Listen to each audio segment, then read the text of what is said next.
The story of the kings and queens of England is more surprising than you might think. It's a fine drama, 1,000 years of tales of lust and betrayal, of heroism and cruelty, of mysteries, murders, tragedies, and triumphs.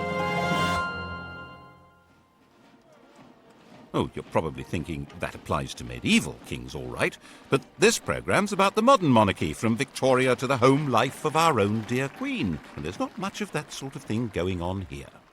Oh, really? Keep watching. What, you may wonder, did lust have to do with the matronly Queen Victoria? Well, she was young once, and her husband, Prince Albert, gave his name to more than just a bridge, a concert hall, and a memorial. No other British royal has a body piercing named after him. And we can't show you where the ring goes in a Prince Albert, you'll just have to guess. Kept Victoria happy, 9 children. And this isn't only a collection of royal trivia for the tabloids. We can reveal for the first time on television that the present Queen's grandfather, George V, actually took over the running of the country, secret personal rule, for a few days in 1931.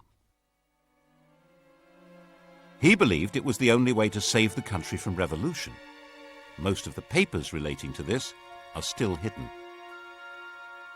How much do we really know about what goes on? In 1867, Walter Bagehot wrote a book on the British Constitution which said that it had 2 parts, the efficient part and the dignified part. The dignified part was headed by the Queen. It was a piece of theatre whose only purpose was to make people feel loyalty. The actual power was entirely held by the efficient part, which he said was a secret committee called the Cabinet. Everyone believed Bagehot's book. The government encouraged people to believe it. So did the royal family, then and now. Well, they would, wouldn't they? The truth has been rather different. Obviously, when the 18-year-old Victoria came to the throne in 1837, she wasn't in much of a position to try to run the country.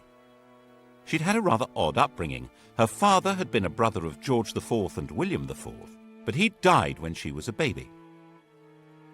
Her mother was a straight-laced German princess who was determined that her daughter should not be part of the disreputable life of the court, or murdered, as her mother thought possible, by one of her terrible uncles who wanted the throne himself. She was brought up in isolation in Kensington Palace, which in those days was rather cut off from London. Her main interest on becoming queen was to finally cut free of her mother and supervisor and move out of her mother's bedroom.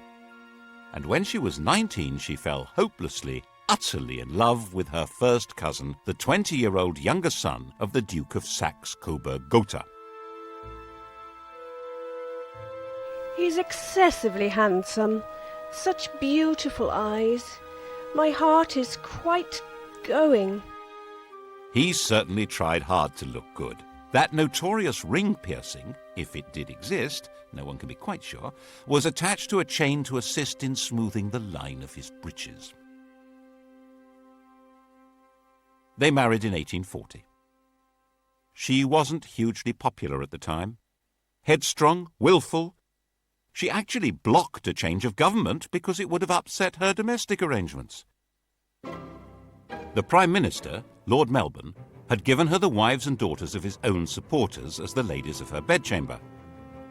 When his Whig government fell and Robert Peel came to power, Peel insisted that the Queen should replace at least some of the ladies so that the court wasn't a complete one-party state. Victoria refused. Peel felt forced to resign, and Melbourne came briefly back to power. People didn't like what she was doing. They didn't like her. And they didn't like the stiff German, Prince Albert.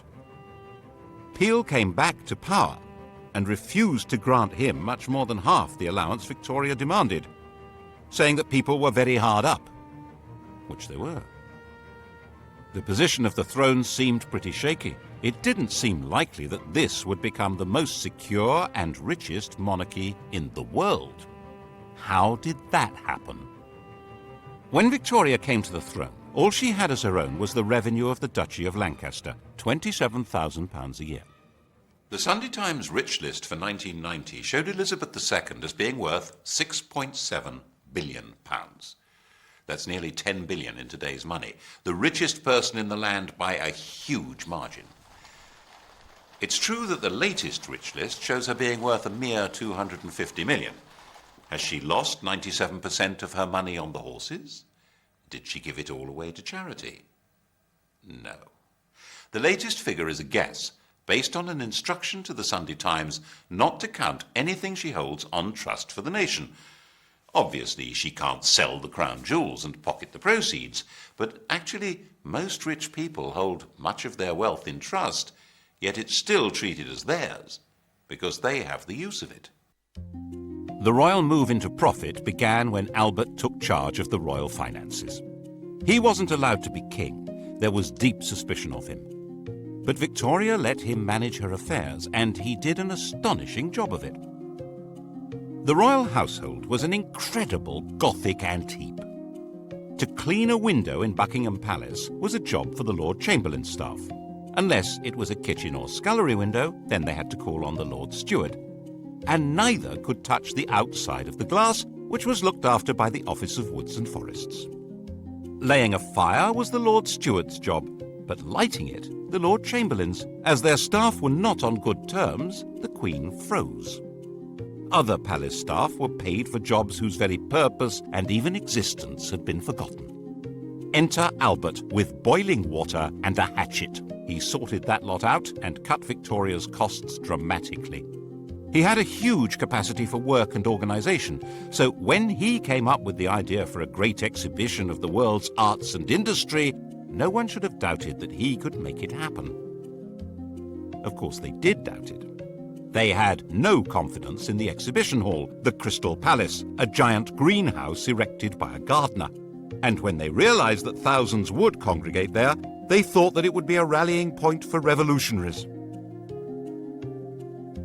The opening of the Great Exhibition on May the 1st, 1851, was a thrilling day for the nation and for Victoria.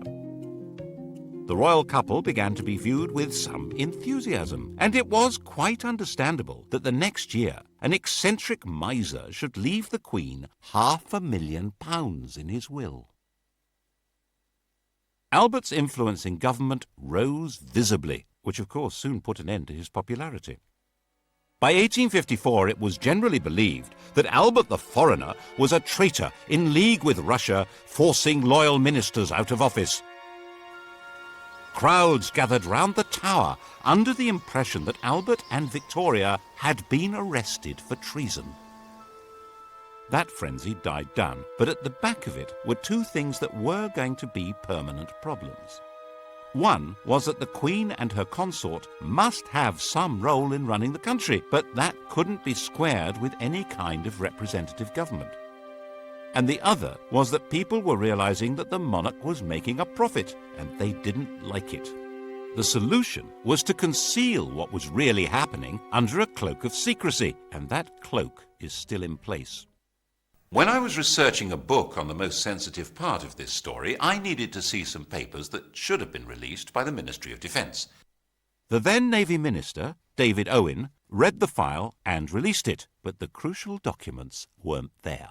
He suggested they would have been treated as the private property of the Crown and kept in the Royal Archive. Private. I wasn't allowed in. Albert's own role was pretty secret. He was in reality acting as King of England, but that was behind the scenes. The title he was eventually given in 1857 was just Prince Consort. When Albert died, Victoria uttered a terrible shriek. She never recovered. She retired to Scotland and went into what seemed to be everlasting mourning. She and Albert had built a number of retreats for themselves, Osborne on the Isle of Wight, Sandringham in Norfolk, and her favourite Balmoral. Here she hid for months at a time with the faithful Highland retainer John Brown. He was allowed enough familiarity for the Queen to be widely referred to as Mrs. Brown.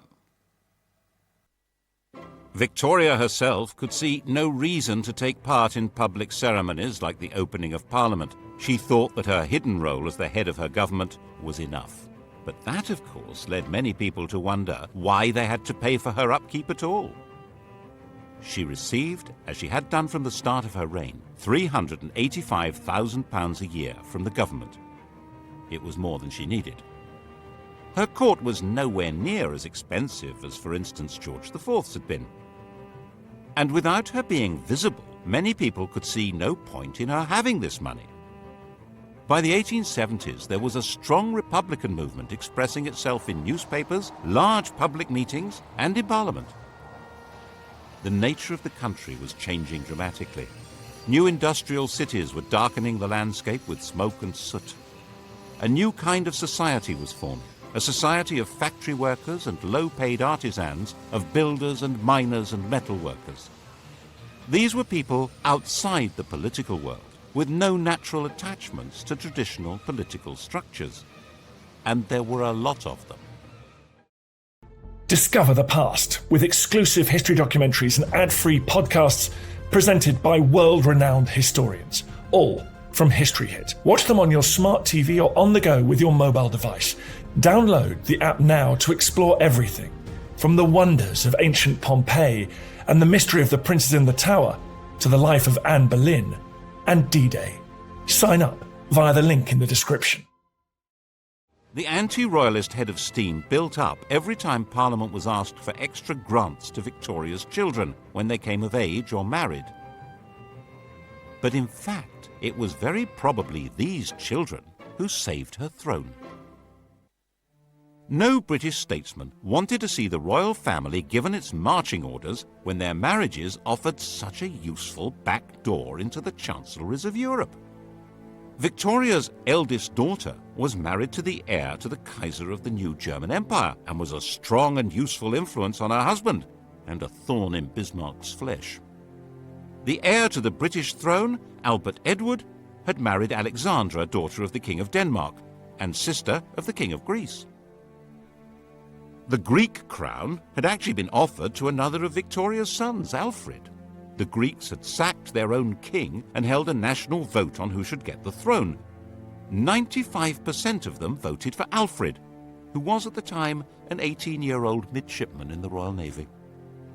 The government made him turn it down because they had promised to keep their hands off Greece. Never mind. It went as a sort of hand-me-down to the son of England's good friend, the King of Denmark. And in 1874, Alfred married the daughter of Tsar Alexander II, which was jolly useful given the Anglo-Russian competition on the edges of India. These were marriages that would produce many, many well-distributed children. By the time Victoria died in 1901, she had over 90 living descendants. It was a full-time job just getting them birthday presents. The rulers of Germany, Greece, Romania, Norway, Russia, Yugoslavia, Spain, and Sweden would all trace their descent from this stout little lady. There was a downside to all this royal intermarriage. Victoria was a carrier of haemophilia, the condition that prevents blood from clotting, and the Spanish, Prussian, and Russian royal families were consequently affected by it. But even if the British government had known about that, they wouldn't have shed many tears over it. As a system for exercising influence abroad, the monarchy was well worth the money. It also ought to have the advantage at home of inducing people to be loyal to their country even if they detested its government, which was obviously very useful if you ran that government. But to sell monarchy to the British public, that monarchy needed rebranding. Enter, in 1867, a new Tory Prime Minister, Mr. Disraeli. Just the man to do it. He flattered, flirted, and lured Victoria out of mourning and back to public life, creating her Empress of India, turning her into the Queen Empress. Britain was now a world power with an international trade that dwarfed all others. Its navy dominated the oceans, and its empire expanded on the simple principle that trade follows the flag. And if the Union Jack is flying in each remote corner of the globe, then other flags aren't. The problem was for a small country with a very small army to rule ever more of the Earth's surface. That rule couldn't be maintained by force. It required the consent of the governed.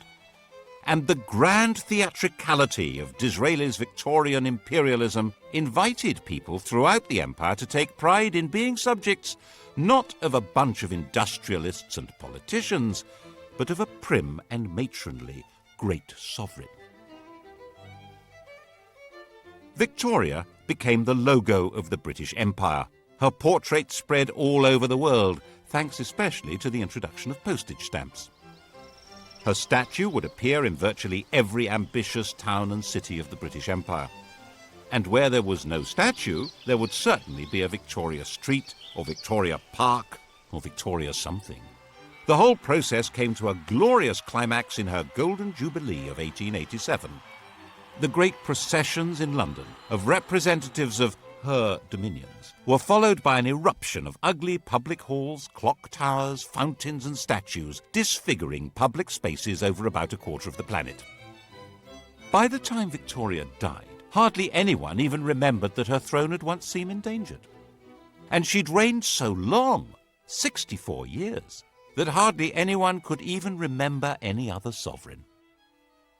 Her death in 1901, 22 days into the new century, seemed portentous. She'd become synonymous with Britain and its empire, and now Britons would leave the 19th century without the security of the great mother hen.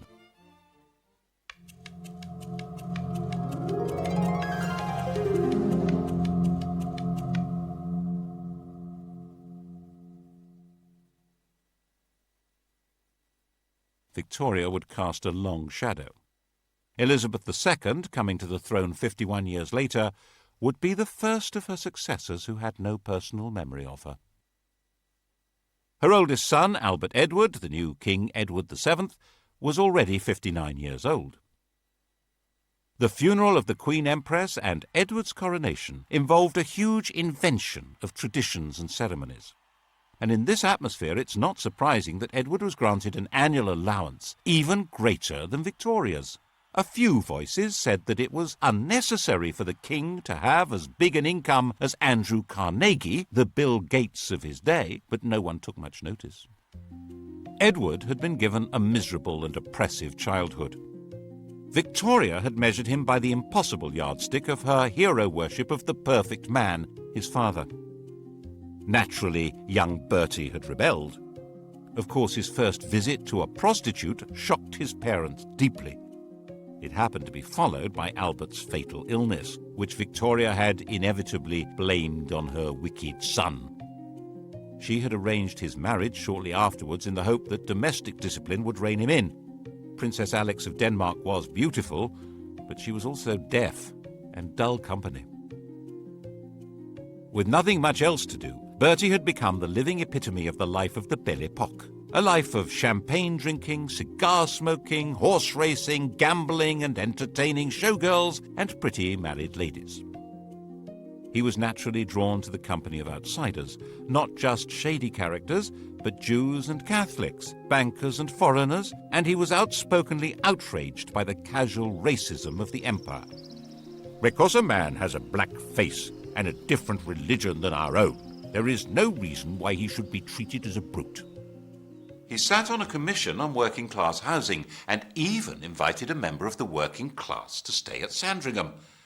Admittedly, the man in question was an MP and a fellow member of the commission, and he had to eat in his bedroom because he didn't have the right clothes to come down to dinner.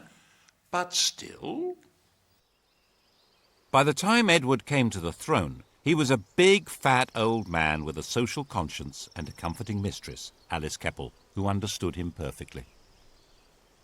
Edward saw himself as something like a nursery rhyme monarch, magnificent and jolly, caring and helpful. In 1903, completely ignoring his government, he went to France and started negotiations for a treaty that would become the Entente Cordiale, isolating Germany. He detested his nephew, the Kaiser. He persuaded the press and then the government to back a treaty which guaranteed that if Germany attacked France, Britain would go to war. So that's what happened in 1914. He determinedly resisted any increase in democracy in Britain and was a firm opponent of votes for women.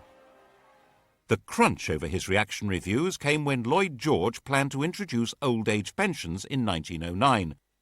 To raise the cash, there would have to be new taxes on income.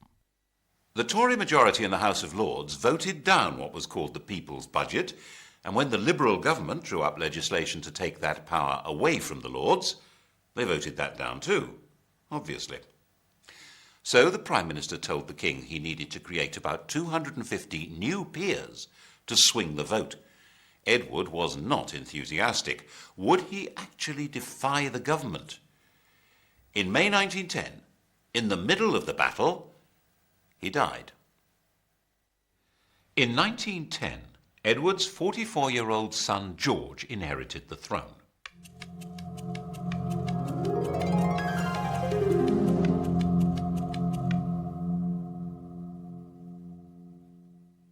He was the late King's second son. He'd worked as a commander in the Navy, to which he was deeply attached. But in 1892, his elder brother Clarence had died, and he'd unexpectedly become heir. To step into his brother's shoes, he'd left his job and married the woman who'd been betrothed to Clarence, a relative called Princess Mary of Teck.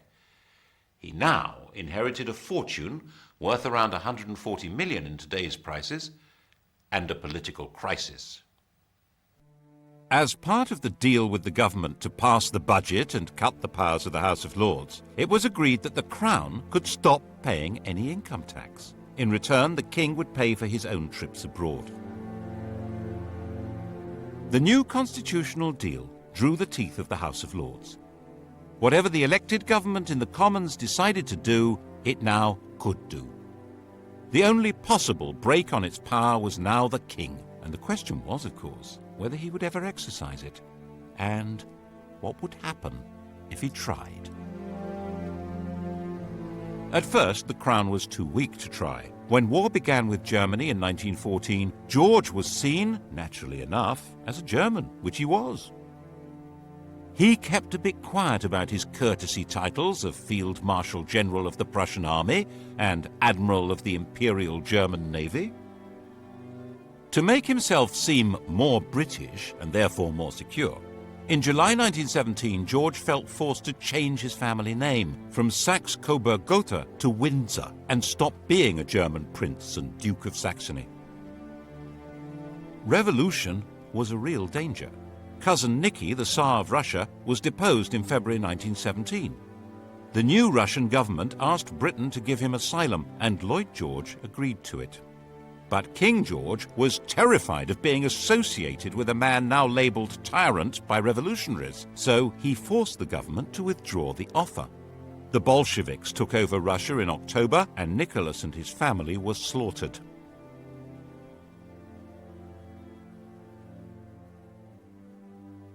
To protect the king's reputation, it was put about that Lloyd George had refused to rescue them, despite the king's pleading. Then in November 1918, a German revolution forced the Kaiser, Cousin Willy, to abdicate, and Germany gave up the war. The whole political landscape had been transformed. There had been 6 emperors when George was crowned. By 1925, he was the only one left, and his world was not exactly safe. Most of the Southern Irish were committed Republicans. Attempts to hold that country by force were disastrous, and in 1922 the Irish Free State had come into being. King George had lost a considerable chunk of his kingdom. The wealth of the royal family continued to grow, due largely to Queen Mary's enthusiasm for collecting valuable trinkets at special prices. The Romanovs hadn't been allowed to join the British royals, but a substantial chunk of their jewellery did.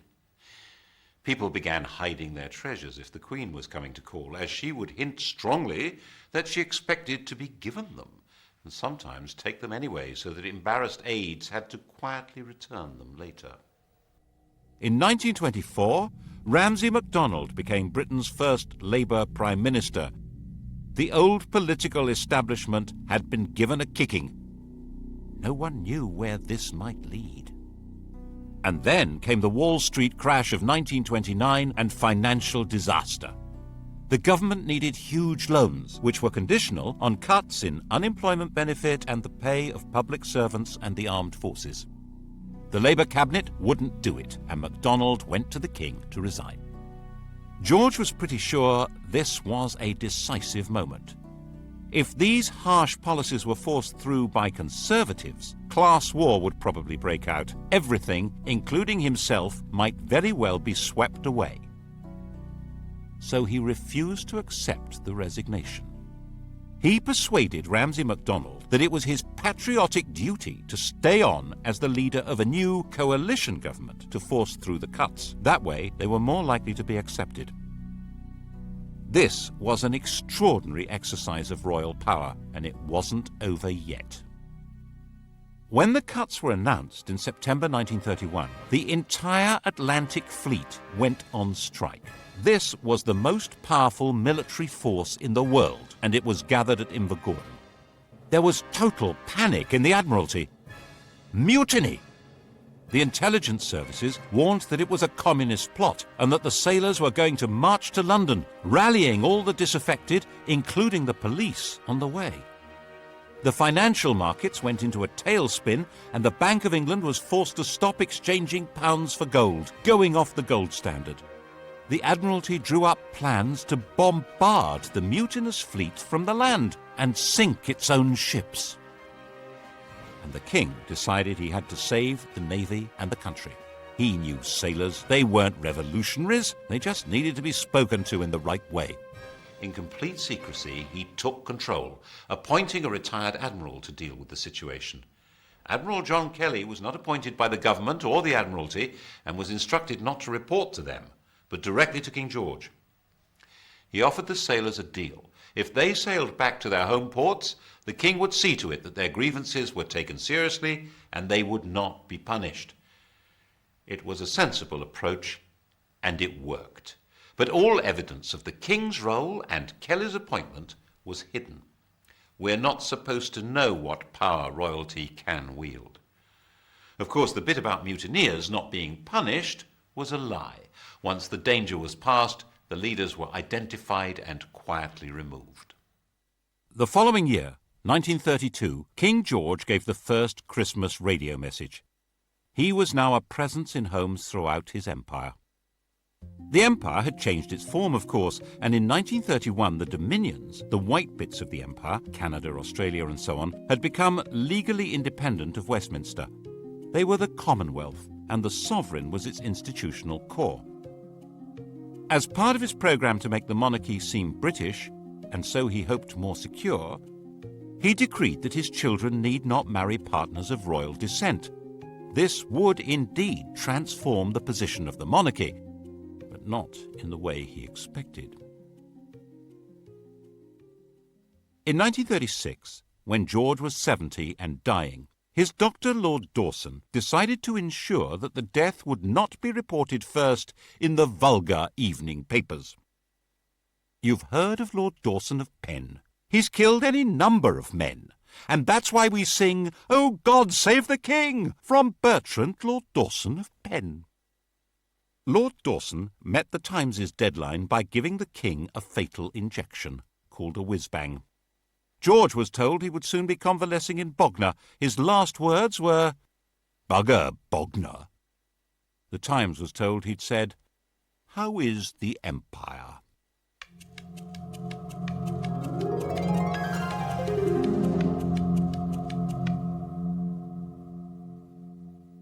His successor, his son Edward, was 38, the poorly educated child of rather dysfunctional parents.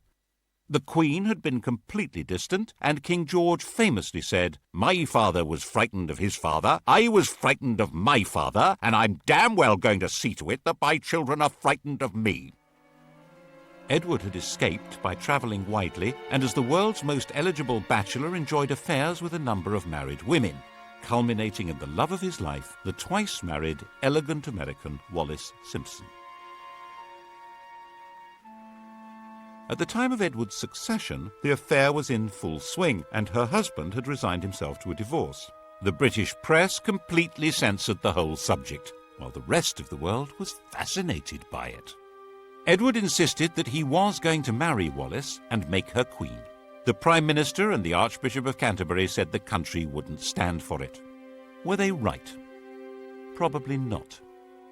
Edward was actually pretty popular. He wanted to go on the radio and appeal to the nation, but he wasn't allowed to do that. He was told it would be unconstitutional. without a written document, the Constitution is what the government can get away with. They had their reasons. These went beyond the court gossip that Wallis was said to be a lesbian or a man engaged in a sadomasochistic relationship with Edward. The crucial issue wasn't even that the head of the church shouldn't marry a divorcee, or that secret investigators had reported that Wallis Simpson had 2 other lovers, a car salesman and an Irish peer. The real reason only came to light in 2002. Secret documents show that the FBI told the British government that Wallis had another lover, the German ambassador von Ribbentrop. In fact, the FBI said she was a Nazi agent. That was why the government insisted Edward must give her up to keep the throne. Edward chose love rather than the crown. He abdicated and took Mrs. Simpson to live in France. The coronation went ahead, but with his brother Albert sitting on the throne.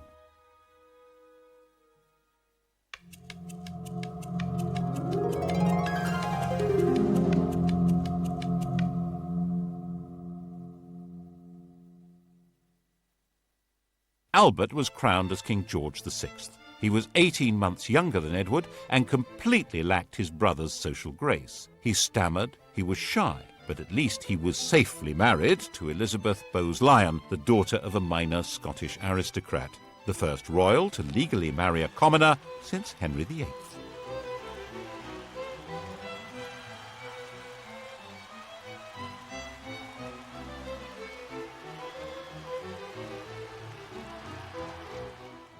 George VI and Queen Elizabeth, that's the woman we remember as Elizabeth the Queen Mother, refused to allow themselves any doubt as to the outcome of the Second World War. When Buckingham Palace was bombed, the Queen said she was glad. It meant she could look the East End in the face. At least it meant the royal couple wouldn't be booed anymore when they visited other people's bombed-out homes. Actually, while they spent their days in London, they retreated for the night to Windsor, which was considerably safer. Nevertheless, they did have one really narrow escape. As the war went on, the royal couple became more and more identified with Churchill as the spirit of Britain, dogged in their determination to see Nazism defeated. When the victory celebrations came in 1945, it seemed natural that they should revolve around Buckingham Palace. By the time of his premature death from smoking in 1952, this shy country gentleman and his queen had gone a very long way to restoring the monarchy to its central place in British life. It had vanished virtually everywhere else. There had been 16 monarchies on the continent of Europe when Victoria died. Now there was only Sweden. Monarchs were restored to Belgium, Holland, Norway and Denmark, but as a pale shadow of the old European royalty.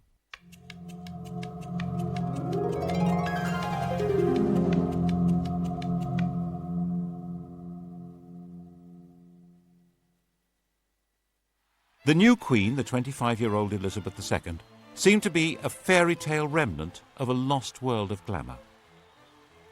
Her coronation was a celebration of pageantry itself in a country that was a vast bomb site. 4 houses out of 10 had been damaged or destroyed. It was even shown on the new medium of television, though the Archbishop of Canterbury feared men would watch in pubs without removing their hats.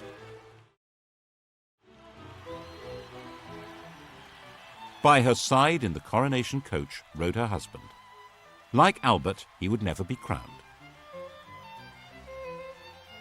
Philip, Duke of Edinburgh, was from the Greek and Danish royal house of Schleswig-Holstein-Sonderburg-Glucksburg. He had no surname. He was given the name of one of the branches of Elizabeth's family, Mountbatten. There was no question of the Queen becoming a modest suburban sovereign like the restored European royals. George's widow was sure her daughter should be regal and grand. Royalty required flunkies and castles and palaces and golden coaches. She herself made do with 6 cars, 3 chauffeurs, 5 chefs, 2 pages, 3 footmen, 2 dressers, and 30 secretaries, maids, treasurers, and housekeepers. and she was absolutely dead set against royalty paying tax. For a long time, this was met with an extraordinary degree of complicity from the governments of the day. In 1947, when Labour came to power, amid all the nationalisations and the class war declarations of "we are the masters now," had come an agreement that the government would take over the cost of running Buckingham Palace. Now the Conservatives said the government would take over the cost of the royal train and royal visits abroad, and freed the Queen from paying tax on property, apart from rates on Sandringham and Balmoral.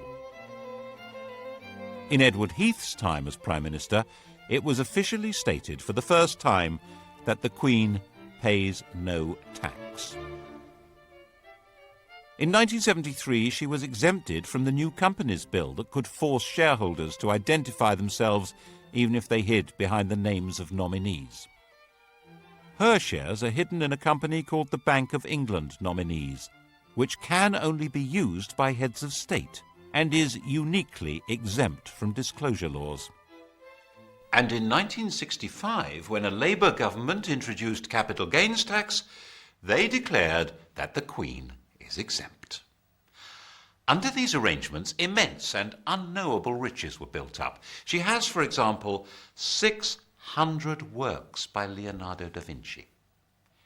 We're told these riches are not really hers because she's not free to sell them. But most of the royal collection is never publicly displayed. Why? Whose interest is being served? It obviously means the monarchy can put on a heck of a show that goes far beyond their demand on the public purse, and they don't need to run the risk of asking us to fund the whole thing from taxes. We each contribute 61 pence a year at the last count. That money, just over £36 million, is not enough to put on the grand regal show which the British monarchy seems to be about. Certainly, for a very long time, it was simply not permitted to suggest that the monarchy should be anything less than grand. In 1957, Lord Altrincham wrote an article arguing for a modernised monarchy. He called the court complacent and out of touch, said the Queen was a priggish schoolgirl, and said that the monarchy should not be, as it was, intimately associated with the upper classes. Wow! The Duke of Argyll said that he should be hanged, drawn and quartered, and the BBC immediately dropped him from any questions. In fact, Altrincham had got it wrong. Lavish splendour was just what most of the public wanted from their monarchy. They would have despised a queen on a bicycle. They wanted to be deferential. They probably still do. And there were 20 more years of this kind of thing to come.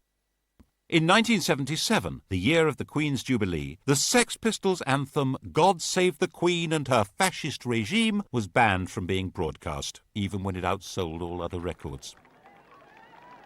The puzzle becomes even more intriguing when you look at the apparently shrinking role of the Crown in public affairs. The imperial title had already disappeared in the days of George VI, when India and Pakistan became independent. The empire became the Commonwealth, and of the 58 past and present members of that vague organisation, only 16 have Elizabeth as their head of state, and falling.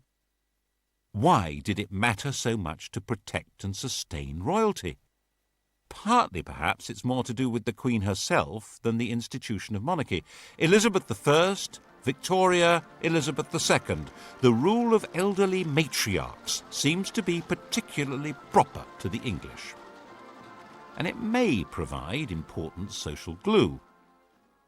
As the population of Britain became more heterogeneous, with substantial immigration from Commonwealth countries by people who feel excluded from political life and often from the legitimate economy, perhaps there was a hope that the Queen would be a focus of patriotic attachment. After all, she's the linchpin of the Commonwealth, its graciously enthusiastic figurehead. And promoting the image of a glamorous and golden royalty above and outside politics that is synonymous with Britain may be a very useful way of creating legitimacy for a state that might otherwise look rather shabby. The last great moment of this ceremonial royal progress through history came on July the 29th, 1981. The wedding of the heir to the throne, Prince Charles, and Lady Diana Spencer. Over 700 million people watched the 20-year-old princess descend from a glass coach to marry her 32-year-old prince. The wedding had been arranged by the Queen Mother and Diana's grandmother. Each of them felt, for their own reasons, that it was the best arrangement possible. It turned out Charles was having an affair with a married woman, Mrs. Camilla Parker Bowles, Alice Keppel's great-granddaughter. Diana said that on the honeymoon he was more interested in reading 8 books by Laurens van der Post than in her, and he wore Charles Camilla cufflinks. And when she became distressed, she felt strongly that the royal family turned against her. In 1992, it all blew apart in what the Queen called her annus horribilis. Her second son, Andrew, separated from his wife Sarah Ferguson, who was pictured topless being kissed by her financial advisor. Her daughter, Princess Anne, divorced Captain Mark Phillips. Charles and Diana split up, with spectacular accusations being made in the press and on television. And Windsor Castle caught fire. That was when the ground really began to shift. At least when it was explained that the £40 million repair bill would be paid by the public. There was a huge collective breath of, "No, it won't." And so the Queen decided it would be much the wisest thing to offer to pay 70% of the cost. She opened up some of her homes to the public to raise the cash. There was still astonishingly little direct criticism of the Queen. In an age when television and the press have the power to pull down anyone, the Queen and her mother were treated with respect, even devotion. But the rest of the royal family had become fair game and were subjected to a ferocious assault of public humiliation. Why did we support the royal family and all their wealth? Why were we giving them all this money? The press pack was baying at their heels. That's when the Queen agreed that she should voluntarily start paying income tax and refund the parliamentary allowances received by other members of the royal family. But things didn't get any better. And the Queen herself began to be criticised in 1997, when Princess Diana was killed in a car crash in Paris. We all remember the shock and horror and the debate about the lack of public reaction by the senior members of the royal family. There was a widespread feeling that at that moment they were not in fact part of the nation. Was the programme started by George V of integrating the monarchy into the life of the nation coming unravelled? Instead of the monarch playing the role of warning and advising the Prime Minister, which is supposed to be her constitutional role, the Prime Minister warned and advised the sovereign to take public action. She had to be seen to grieve, or the monarchy itself might be in danger. And now we wait to see what happens next. The heir to the throne and his mistress are forever tainted with the image of the princess that was publicly destroyed. The Queen is an old lady, with a reign that begins to rival Victoria's in length. Can anyone be certain that the country would accept her son as king? There's always been a bargain at the heart of monarchy in this country. The monarch has always been dependent on the people. That bargain has been the key to survival. It began when William the Conqueror realized that he and his friends couldn't actually run a country where they didn't speak the language, or know the laws, traditions, or even the geography. It was restated in a series of crises in which monarchs who tried to rule without consent were simply dumped. Matilda, Jane Grey, Richard Cromwell, James II. And to give that consent, people need to feel that the sovereign is entitled to be there and respects laws even though no court can enforce them. Laws which today probably include having to pay tax. Partly, of course, the institution is sustained by the character of the Queen herself. Faced with enormous pressures and a job from which there is no possibility of rest, she has retained a calm resilience and exquisite constitutional carefulness which guarantees her a respectful place in history. Then what? The British monarchy is certainly a great addition to the gaiety of nations. partly as a soap opera, partly as a walking, talking anachronism that makes other heads of state visibly uneasy. But it does come at a price. And whether the price is too high for the continued survival of this most extraordinary form of government, well, that, of course, will be the surprise ending.